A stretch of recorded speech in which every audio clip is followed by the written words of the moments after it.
بسم اللہ الرحمن الرحیم۔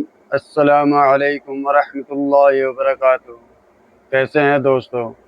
امید ہے آپ سب خیریت سے ہوں گے انشاءاللہ۔ آج پھر ہم آپ کی خدمت میں حاضر ہوئے ہیں قاری حنیف صاحب رحمۃ اللہ علیہ کا بہت ہی پیارا بیان لے کر۔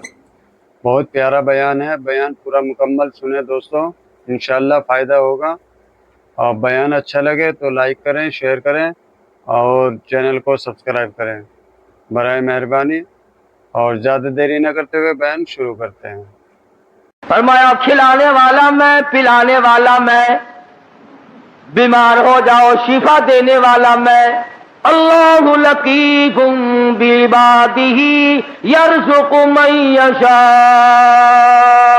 اور میرے بندو، روزی کا معاملہ، کاروبار کا معاملہ، دھندے کا معاملہ، یہ تمام کا تمام میرے قبض قدرت میں ہے، میں نے کسی کو ساجی نہیں بنا رکھا۔ واللہ یقبض ویبسط والیہ ترجعون۔ جس کو چاہوں لاکھ پتی بنا دوں، جس کو چاہوں کروڑا پتی بنا دوں، جس کو چاہوں دو جہان کا مالک بنا دوں، جس کو چاہوں دین اور دنیا دونوں عطا کر دوں، جس کو چاہوں دنیا کے اندر اس ٹکڑوں کا محتاج بنا دوں، اپنے زمانے کا بادشاہ ہو، لیکن تخت شہنشاہیت چھین کر اتنا مجبور کر دوں کہ دنیا کے سامنے ذلت کے ٹکڑے مانگ کے مر جائے۔ اللہم صلی علی محمد وعلی آل محمد کما صلیت علی ابراہیم وعلی آل ابراہیم انکا حمید مجید۔ دوستو بیان پورا مکمل سنیں اور چینل کو سبسکرائب کریں۔ لم یحتسب، وہاں سے کھلاؤں گا جہاں کا تجھے کبھی گمان بھی نہ آیا ہوگا، تیرا خیال بھی نہ ہوگا۔ لَأَكَلُوا مِن فَوْقِهِمْ وَمِن تَحْتِ أَرْجُلِهِمْ۔ جب تم میرے بن جاؤ گے، میری طرف جھک جاؤ گے، میرے عبادت گزار بن جاؤ گے، میری توحید کی پرستار بن جاؤ گے، میرے نام کے ساتھ شرک کی لعنت نہیں لگاؤ گے، مجھے سارے جان کا مالک و خالق مانو گے، اولاد کا مالک میں، مال کا مالک میں، تیری جان کا مالک میں، تیرے کارخانے کا مالک میں، تیری دکان کا مالک میں، تیرے بیوی بچوں کا مالک میں، تیرے عزیز و اقربا کا مالک میں۔ واللہ علی کل شیء قدیر۔ اور سارے جان پہ قبضہ قدرت میرا ہے، اور آج میرے بندے مان جا تیرا مالک بھی میں۔ فرمایا کھلانا میری ذمہ داری ہے۔ وَفِي السَّمَاءِ رِزْقُكُمْ وَمَا تُوعَدُونَ۔ فرمایا جب تم میرا بن جاتا ہے، لَأَكَلُوا مِن فَوْقِهِمْ وَمِن تَحْتِ أَرْجُلِهِمْ، اوپر سے بھی رزق برساتا ہوں، زمین سے بھی رزق اگاتا ہوں، تجھے کسی طرح کی پریشانی نہیں ہونے دیتا۔ سارا جہان میں نے تیرے لیے بنایا، کھیتیاں سرسبز ہیں تیری غذا کے واسطے، چاند سورج اور ستارے ہیں ضیاء کے واسطے، سب جہاں تیرے لیے اور تو خدا کے واسطے۔ فرمایا اس بات کے غم میں تو پڑی نہ کر، میں بھی شامل ہوں آپ ہی لوگوں میں۔ رات کو نیند نہیں آتی، کس طرح پلے گا بال بچہ، کس طرح کاروبار چلے گا؟ اے کاش ہماری نیند اڑے پہ یوں اڑے، اے میرے مالک اگر قبر میں تیرا سہارا نہ ملا تو میں کہاں جاؤں گا؟ میدان حشر کی بربادی میں اگر تیری رحمت کا سایہ نہ ملا تو میں کہاں جاؤں گا؟ پل صراط سے گزرتے وقت اگر تیری کریمی مجھ پر نہ ہوئی تو میں کہاں جاؤں گا؟ اللہ اکبر۔ اس پر ہمارا یقین نہیں، اس لیے پریشانی نہیں، اس لیے غم نہیں، اس لیے حزن و ملال نہیں۔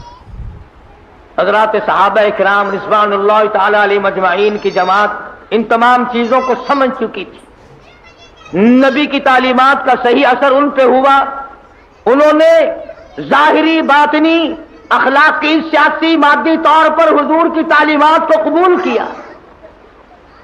انہوں نے یوں کہہ کر جان نہیں چھڑائی تھی کہ صاحب مذہب اور ہے، سیاست اور ہے۔ جب آدمی اندر سے بے ایمان ہو جائے نا، پھر ہزاروں رستے نکالتا ہے۔ 1000 رستے بنا کر اپنے آپ کو چلانا چاہتا ہے، پر اللہ پاک چلنے نہیں دیتا۔ جیسا کہ ہمیں عادت پڑی ہوئی ہے ہر معاملے میں جھوٹ بولنے کی۔ سیدنا عیسیٰ علیہ السلام کا زمانہ ہے، اللہ کے نبی ہیں، پاک پیغمبر ہیں، روح اللہ ہے۔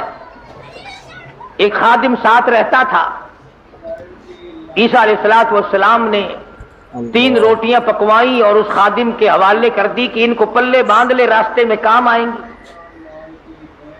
اللہ اکبر، ہو پیغمبر ہو نبی روح اللہ، اسے بھی بھوک لگتی ہے، اسے بھی پیاس لگتی ہے، اور جسے بھوک پیاس لگتی ہو وہ حاجت روا نہیں ہو سکتا۔ 3 روٹیاں بنوا کر عیسیٰ علیہ السلام نے خادم کے حوالے کر دی۔ سفر طے ہوتا رہا، چلتے رہے، جنگل کا راستہ ہے۔ چپکے سے خادم نے 1 روٹی نکال کر کھا لی۔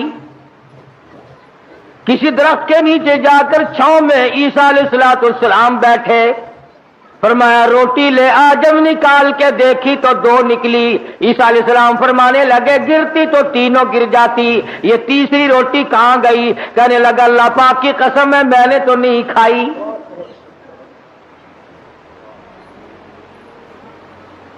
جیسے ہمارے یہاں قسم کی کوئی قیمت نہیں، یوں ہی بلا وجہ قسم کھاتے رہتے ہیں، سانس سانس میں قسم۔ اور علماء نے لکھا ہے کہ زیادہ قسمیں کھانا بھی جھوٹا ہونے کی علامت ہے۔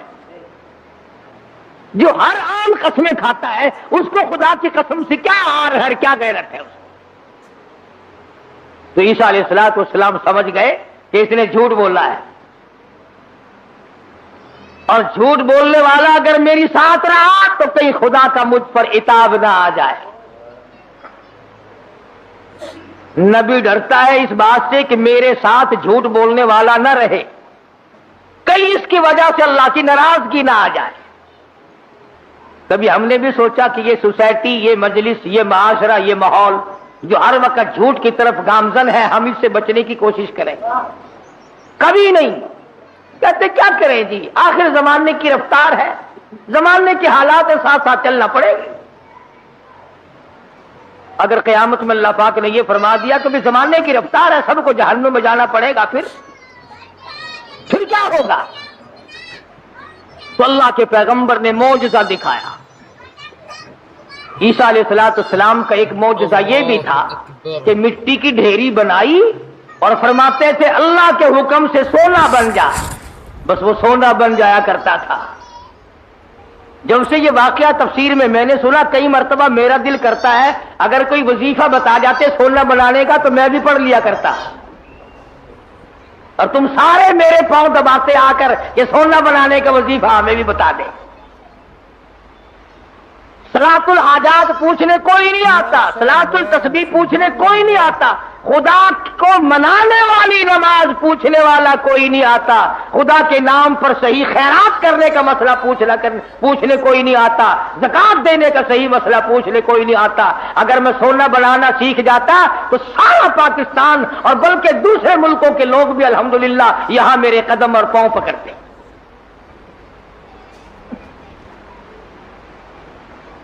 اور اللہ کے قرآن کے مقابلے میں کروڑوں ٹن سونے پہ لعنت ہے ایک آیت کے مقابلے۔ کیوں؟ سونے کے مالک تو میں نے کئی بدلتے دیکھے، قرآن والا کبھی نہ بدلا۔ سونے چاندی کے مالک تو میں نے کئی بدلتے دیکھے، اور یوں بدلے کہ تو برائے بندگی ہے یاد رکھ، تو برائے بندگی ہے یاد رکھ، بہر سر افگندگی ہے یاد رکھ، تو برائے بندگی ہے یاد رکھ، بہر سر افگندگی ہے یاد رکھ، چند روزہ زندگی ہے یاد رکھ، ورنہ پھر شرمندگی ہے یاد رکھ۔ یاد کر لے اس بات کو، یا ان دنوں میں کچھ بنا لے ورنہ ہمیشہ ہمیشہ کے لیے شرمندہ رہے گا۔ تو عیسیٰ علیہ السلام نے مٹی کی 3 ڈھیریاں بنائی اس خادم کے سامنے اور فرمایا کہ سونا بن جا۔ وہ تینوں ڈھیریاں مٹی کی سونا بن گئی. اللہ کے نبی کا معجزہ ہے. شکر ہے تمہیں ایسا کوئی درویش فقیر آج تک ملا ہی نہیں، ورنہ اس کو علل اعلان خدا مانتے، علل اعلان خدا مانتے. یہ پیغمبر کا معجزہ ہے جو مٹی کی چڑیا، قرآن مجید کا ترجمہ کر رہا ہوں، مٹی کی چڑیا بنائی اور اس میں پھونک ماری، قم باذن اللہ فانفخ فیہ فیکون طیرا باذن اللہ. مٹی کی چڑیا بنائی، پھونک ماری، پھر کر کے وہ چڑیا اڑ گئی. اگر آج کوئی ایسا یوں کرتا ہے نا، میں کہتا ہوں ایک بھی خدا کا نام لینے والا شاید نہ ملتا. یہ تو دیکھو پرندے نہیں بنا رہا ہے. تو عیسیٰ علیہ السلام نے مٹی کی ڈھیریاں 3 بنائی اور فرمایا سونا بن جا. وہ سونا بن گیا. تو ایک ڈھیری تو عیسیٰ علیہ السلام نے اپنی طرف کو یوں کھسکا لی، سرکا لی کہ یہ تو میری، اور ایک اس کی طرف کو کر دی کہ یہ تیری، اور تیسری کی طرف انگلی کا اشارہ کر کے فرمایا کہ یہ اس کی ہے جس نے تیسری روٹی کھائی. یہ سونے کی ڈھیری اس کی ہے جس نے تیسری روٹی کھائی. تو کہنے لگا اللہ کی قسم، قرآن کی قسم میں کھائی. اللہ اکبر. اللہ کے پیغمبر کی آنکھوں میں آنسو آ گئے. فرمایا ادھر بھی قسم ہے. اور دنیا کے طلبگار کیا کرے گا اس سونے کو لے کر؟ اسی کو کہتا کہ سونے چاندی کی چمک بس دیکھنے کی بات ہے. سونے چاندی کی چمک بس دیکھنے کی بات ہے. 4 دن کی چاندنی اور پھر اندھیری رات ہے. اس نے کہا چلو پیغمبر کی خدمت سے تو گیا، پیغمبر کی خدمت سے تو گیا، ساتھ رہنے سے تو گیا، پر مٹی کی گٹھڑی تو بن جائے، سونے کی گٹھڑی تو بن جائے. تو سیدنا اللہ کے نبی دولت کو ہاتھ نہیں لگایا کرتے. اللہ اکبر. امام الانبیاء محبوب کبریا حضرت محمد مصطفیٰ صلی اللہ تعالی علیہ وسلم کو ازواج مطہرات میں سے کسی نے دیکھا، گھر والیوں میں سے کسی نے دیکھا، ساری رات کروٹیں بدل بدل کے گزار دی، ساری رات پریشانی میں گزار دی. ازواج مطہرات میں سے ام المؤمنات میں سے ہماری ماؤں میں سے کسی نے پوچھا یا رسول اللہ آج نیند کیوں نہیں آئی؟ آج کی رات ساری گزر گئی، نیند کیوں نہیں آئی؟ فرمایا راستے میں ایک کھجور پڑی تھی، میں نے اس نیت سے اٹھا کر کھا لی کہ یہ ضائع ہو جائے گی، کسی کے پیر کے نیچے آ کر کھانے کی چیز ہے. اب مجھے شبہ یوں پڑتا ہے وہ کبھی کسی اور کا حق نہ ہو. شہنشاہ کائنات ہے صلی اللہ علیہ وسلم، امام الانبیاء، ایک کھجور کے لیے ساری رات بے چین ہیں. ہم مربے دبا جاتے ہیں 1 منٹ کے لیے، کبھی پریشان نہ ہوتے.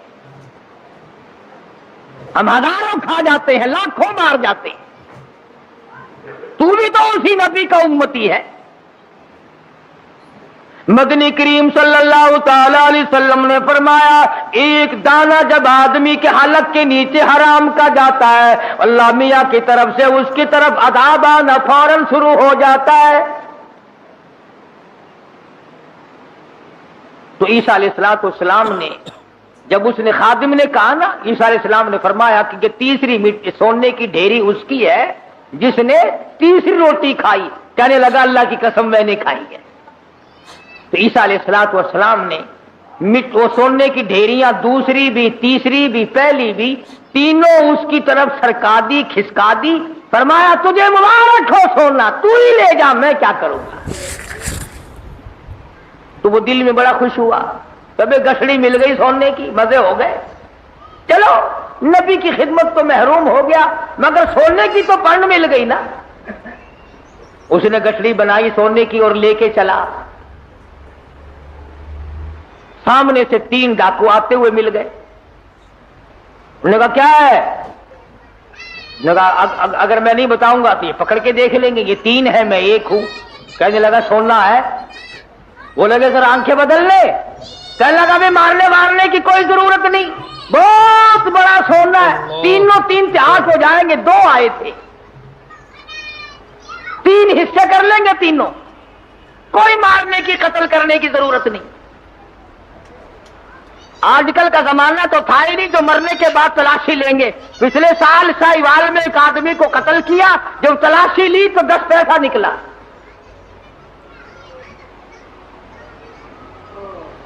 ابھی تم سوچ رہے ہوگے کہ وہ کتنا بڑا بے ایمان آدمی ہوگا جو نبی کا ساتھ چھوڑ گیا، عیسیٰ علیہ السلام کا ساتھ چھوڑنے کی وجہ سے چھوڑ دیا۔ کیا یہ بے ایمان اسی زمانے میں تھے؟ آج کل ایسے بے ایمان نہیں۔ یہ رمضان مبارک کے 2 جمعوں میں جو ایک ایک سائیکل گئی ہے، یہ مسلمان لے گیا، یہ انسان کا تخم لے گیا، یہ رسول اللہ کا امتی لے گیا کوئی؟ رمضان کا مہینہ ہو، الوداعی جمعہ اور سائیکل چرا کر اپنے آپ کو کامیاب سمجھتا ہے۔ میرا ایمان ہے کہ اس قسم کے چوری کرنے والے کا پیسہ فالج کے سوا اور کسی بات پر خرچ نہیں ہوگا۔ انسانیت ہے یہ۔ چوڑا بھی ایسا نہیں کرتا، سکھ اور عیسائی نہیں کرتا جو آج مسلمان کرتا ہے۔ اور پھر مسلمان کے مسلمان ہو، کس نے تمہیں یہ پٹی پڑھائی ہے کہ تم سور کھا جاؤ پھر بھی مسلمان ہو، کتا کھا جاؤ پھر بھی مسلمان ہو، حرام کھا جاؤ پھر بھی مسلمان ہو، رمضان میں چوری کرو، زنا کرو، شراب پیو، بدکاری کرو پھر بھی مسلمان ہو؟ یہ کون سے ملا نے تجھے راہ لگایا ہے؟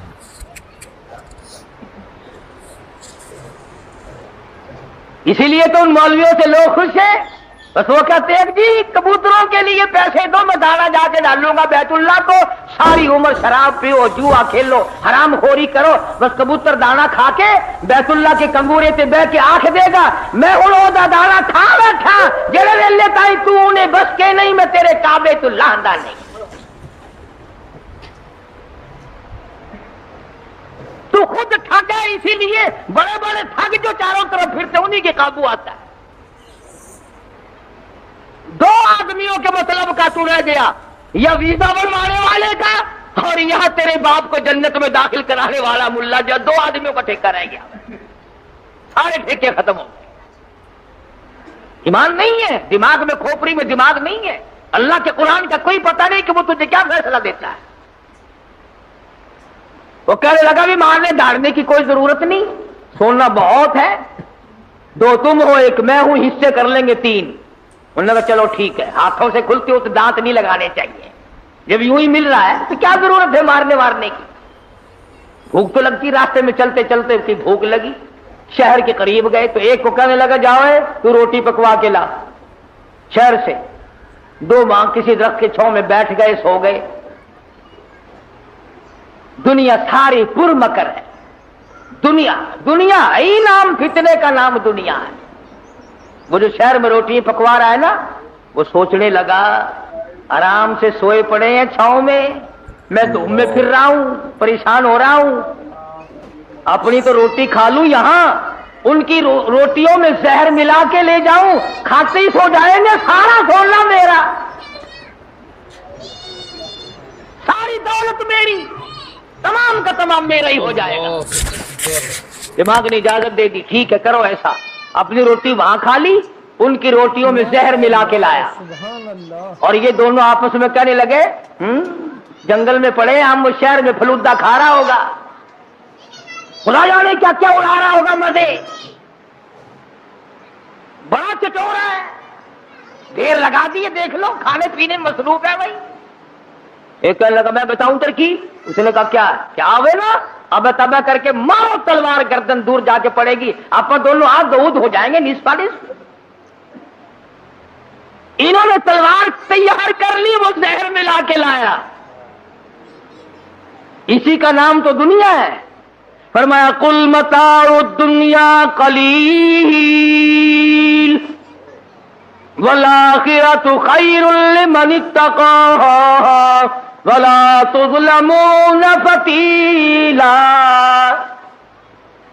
دنیا تھوڑے دنوں کا سودا، لا یغرنک تقلب الذین کفروا فی البلاد متاع قلیل۔ دنیا کا دھوکہ تجھے دھوکے میں نہ ڈال دے، دنیا کی زیب و زینت تجھے لپیٹ کے نہ رکھ دے، تجھے آخرت اور دنیا میں خسرت دنیا والآخرہ ذالک هو الخسران المبین، خسارے میں ڈال دے گی تجھے۔ اب وہ تو جناب روٹیوں میں زہر ملا کے لایا، اور جب آیا نا سارا دن خرچ کر دیا، شہر میں تفریح ہوتی رہی جناب کی، ہیں ہم یہاں پڑے ہیں، تیرے باپ کے نوکر ہیں، چوکیدارا کرتے رہے، موری تلوار گردن وہ جا کے پڑی۔ تو کہنے لگے لے بھائی کچ گئی راند، آپ دونوں نصف نصف ہوں گے، کھانا کھاؤ۔ روٹی جو کھائی لگا تھوڑا سا آرام کر لو، طبیعت بگڑ رہی ہے۔ اس زمانے میں سیون اب تو تھی نہیں جو فوراً پی لیتے، ان لگا تھوڑی سی طبیعت بگڑ گئی، کیا بات ہے تھوڑے سے سو جاؤ۔ اس کھا کے جو سوئے پھر کون اٹھتا، پھر اٹھنے والا کون تھا؟ چند دنوں کے بعد عیسیٰ علیہ السلام کا وہاں سے گزر ہوا، 3 لاشیں پڑی دیکھی، سونے کی گٹھڑی رکھی دیکھی، پہچان لی، فرمایا اے دنیا تو نے کسی سے وفا نہ کی، اے دنیا تو نے کسی سے وفا نہ کی، تو کسی کی نہ بنی، تو نے دنیا کو مروایا اور تو پھر بھاگ کر کسی اور کی بن گئی، اس کو مروایا پھر کسی اور کی بن گئی، اس کو تباہ کرایا پھر کسی اور کی بن گئی، تیرے شوہروں کا کوئی ٹھکانہ ہی نہیں۔ اس لیے قرآن کریم نے اس بات کی طرف ہمیں متوجہ کیا، جھوٹ فریب غلط زندگی سے باز آؤ، طبیعت بدلو، مزاج بدلو، حالات کو پلٹا دو، تاکہ جس وقت تیری موت آئے تو کچھ تو تیرے پلے ہو نا۔ اگر تمہارا پیسے کے بارے میں یہ خیال ہے کہ سفر میں پیسہ کام آتا ہے، سارا جہان کہتا ہے سفر میں پیسہ کام آتا ہے، میں کہتا ہوں قبر میں قرآن کام آتا ہے۔ اگر تمہارا یہ خیال ہے کہ رشتے ناطوں اور شادی بیاہ میں پیسہ کام آتا ہے، میں کہتا ہوں قیامت میں ایمان کام آتا ہے۔ تم اس طرف دھیان کب کرو گے آخر؟ حضرت مولانا احمد علی صاحب لاہوری سبقت رحمت اللہ علیہ، یہ چیزیں اللہ والوں کی جوتیاں سیدھی کیے بغیر نہیں ملتی، کہ دنیا کیا چیز ہے اور دین کیا چیز ہے یہ پہچان نہیں ملتی ہوتی جب تک کسی اللہ والے کی جوتیوں میں آدمی وقت نہ لگائے۔ بڑا مشکل ہو جاتا ہے آدمی کا تمیز کرنا۔ حضرت لاہوری رحمت اللہ علیہ فرمایا کرتے تھے کہ جب میں لاہور میں قرآن مجید کا درس دیا کرتا تھا تو ایک مجذوب قسم کا آدمی کہیں جنگل سے آتا تھا اور صبح کا درس قرآن کا سن کر اتنا تیزی سے بھاگتا جیسے اس کے پیچھے آگ بھاگ رہی ہو۔ حضرت لاہوری فرماتے میں نے ایک دن اس سے پوچھا کہ آپ اتنے جلدی کیوں بھاگتے ہیں؟ تو یوں فرمایا کہ لاہوری تیرا درس قرآن کا سننے تو اس لیے آتا ہوں کہ فرشتے تیرے درس میں آتے ہیں، تیرا درس سننے تو اس لیے آتا ہوں کہ فرشتے تیرے درس میں آتے ہیں۔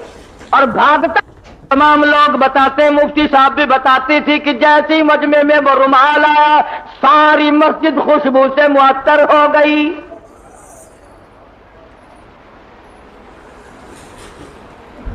تو مفتی صاحب فرماتے تھے کہ ہماری سمجھ میں نہیں آتا تھا کہ یہ خس عطر کی خوشبو ہے، ہینا کی ہے، گلاب کی ہے، چمیلی کی ہے،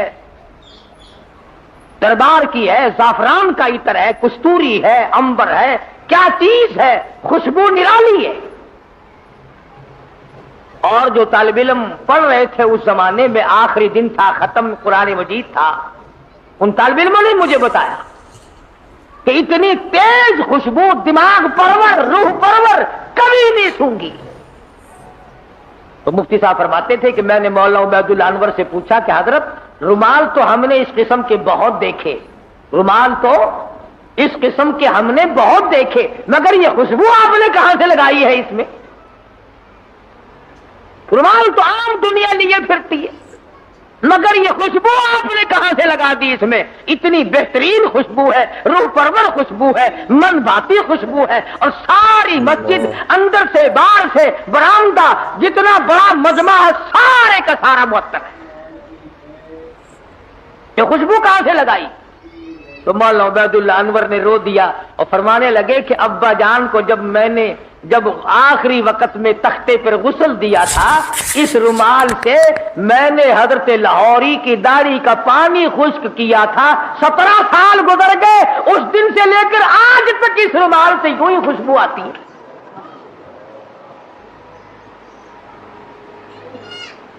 17 سال کے بعد بھی کپڑے سے یوں ہی خوشبو آتی ہے۔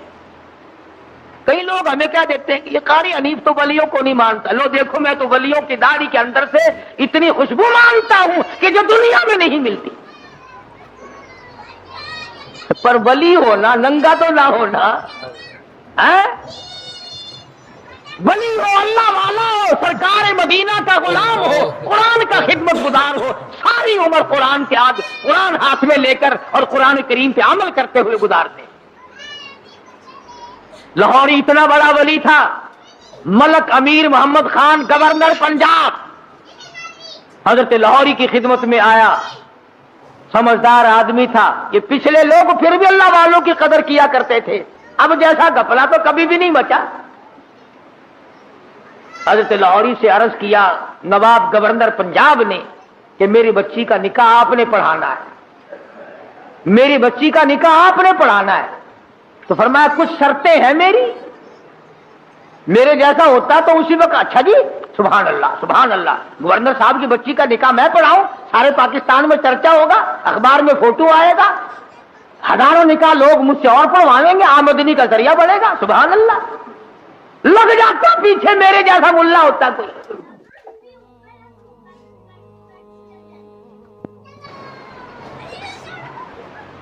گورنر صاحب کا پونجڑا پکڑ کے پچھل پکڑ کے پیچھے پیچھے لگ جاتا، مگر وہ لاہوری تھا، دنیا پہ تھوکتا نہ تھا۔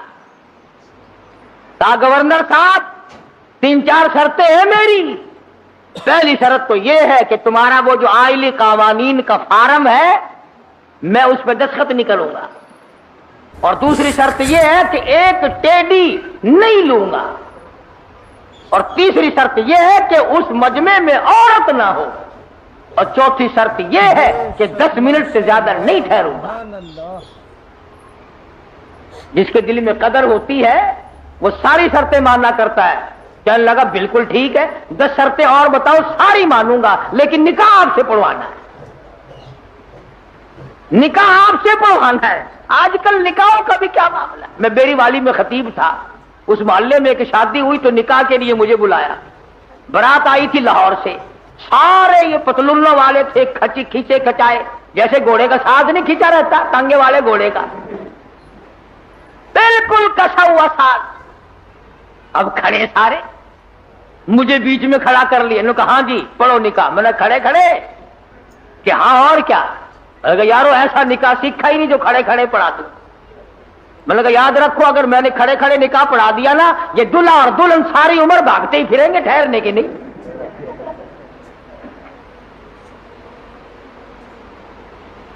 میں نے کہا میری جگہ تو بناؤ بیٹھنے کی۔ کہنے لگا جی تنگی تھی اس لیے کھڑے ہونے کا انتظام کر دیا، یہ کھانا بھی کھڑے ہو کے کھایا ہے، نکاح بھی کھڑے کھڑے ہو جائے۔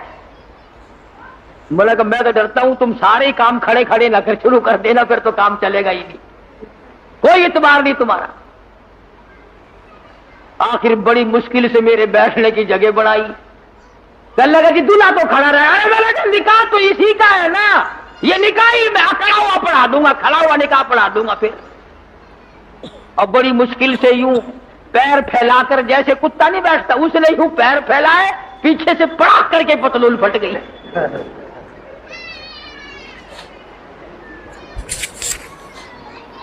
اس پر بڑے راضی ہوتے ہیں، اس لباس پر بڑے خوش ہوتے ہیں۔ بابو جی ہیں نرالے طریقے، نرالے طور، انگریز بے ایمان کی نقل کر کے خوش ہوتے ہیں۔ دیکھا ہوگا نا اپنے لوگ، دیکھو یہاں جیبیں لگتی ہیں، یہاں جیبیں لگتی ہیں، اور یہ کئی یہاں پیچھے جیب لگائے پھرتے ہیں۔ پلیٹ فارموں پہ، قلعے پہ کبھی کبھی جاؤ گے نا سردی کے موسم میں، یوں پیچھے سے نکال کر کھاتے دیکھو گے آپ، یوں چلغوں سے چاب رہے ہوں نکال گئی پیچھے سے۔ دیکھنے والے کو نفرت آتی ہے کہ جیب کہاں لگائی ہے، یہاں کوئی خاص دربار ہے۔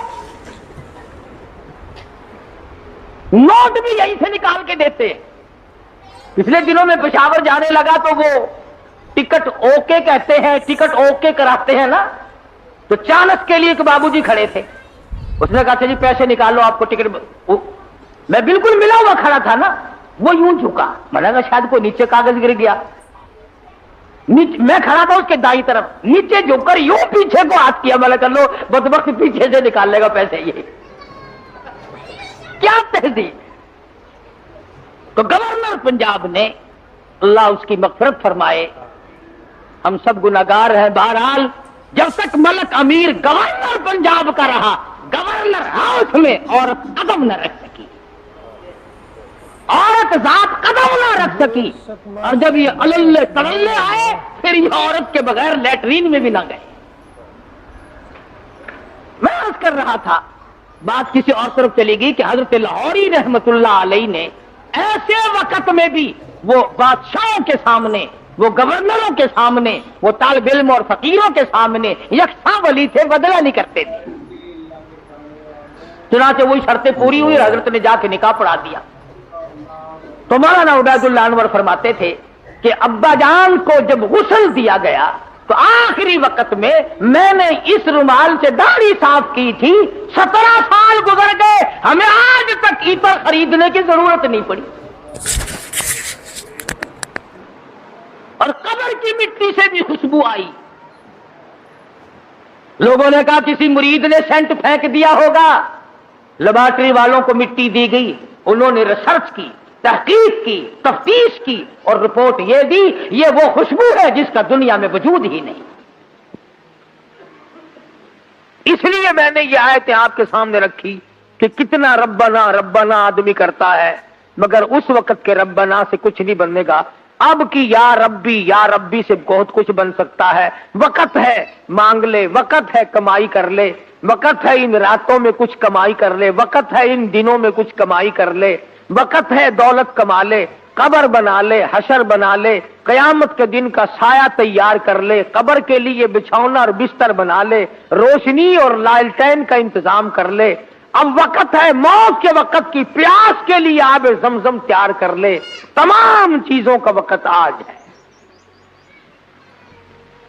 اور اگر اس ساری زندگی کو یوں ہی برباد کر دیا کہ صاحب ہم تو یوں کہہ ڈالیں گے کہ میری بد نصیبی نے مجھے مار دیا تھا، اور یہ بس گمراہی ہو جو گئی جی، اس سے کام نہیں چلتا۔ پروردگار عالم مجھے اور آپ کو قرآن کریم سمجھنے کی، سمجھانے کی توفیق عطا فرمائے۔ جب تک ہم قرآن کریم کے نزدیک نہیں آئیں گے، یاد رکھو کوئی قوم کامیاب نہیں۔ فرمایا لہم قلوب لا یفقہون بہا، اللہ پاک جل شانہ فرماتے ہیں جس کا دل قرآن کریم سمجھنے کا عادی نہیں، لہم قلوب لا یفقہون بہا، جس کا دل قرآن سمجھنے کے لیے تیار نہیں، وَلَهُمْ أَعْيُنٌ لَا يُبْصِرُونَ بِهَا، جس کا کان اللہ کا قرآن سننے کے لیے تیار نہیں، أَمْ لَهُمْ آذَانٌ لَا يَسْمَعُونَ بِهَا، ام لہم آذان یسمعون بہا، جس کا کان خدا کا قرآن سننے کو تیار نہیں۔ خدائی فیصلہ سنو، اللہ کے قرآن کا فیصلہ سنو، اللہ کے کلام کا فیصلہ سنو۔ جس کا کان میرا کلام سننے کے لیے تیار نہیں، جس کو میرا قرآن سن کے مزہ نہیں آتا، جس کو میرا کلام سن کے حلاوت نہیں آتی، جس کو میرا کلام سن کے لذت نہیں آتی، جس کی روح تازی نہیں ہوتی، جس کو لطف نہیں آتا، جس کو کیف نہیں آتا، جس کو سرور نہیں آتا، جو میرا قرآن سننے کو تیار نہیں، جو میرا قرآن آنکھوں سے دیکھنے کو تیار نہیں، جو میرا قرآن سننے سمجھنے کے لیے تیار نہیں، آؤ پھر خدائی فیصلہ سنو۔ فرمایا اولئک کالانعام،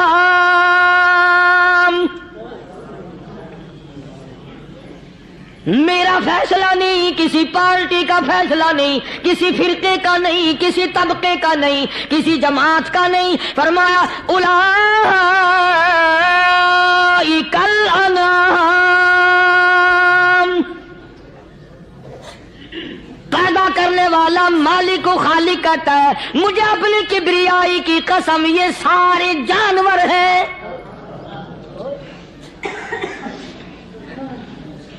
یہ سارے کے سارے جانور ہیں، یہ درندے ہیں جو ایک دوسرے کو چیر پاڑ کر کھاتے ہیں، یہ درندے ہیں جو ایک دوسرے کا خون پیتے ہیں۔ فرمایا بل ہم اضل، جانوروں سے بھی بدتر۔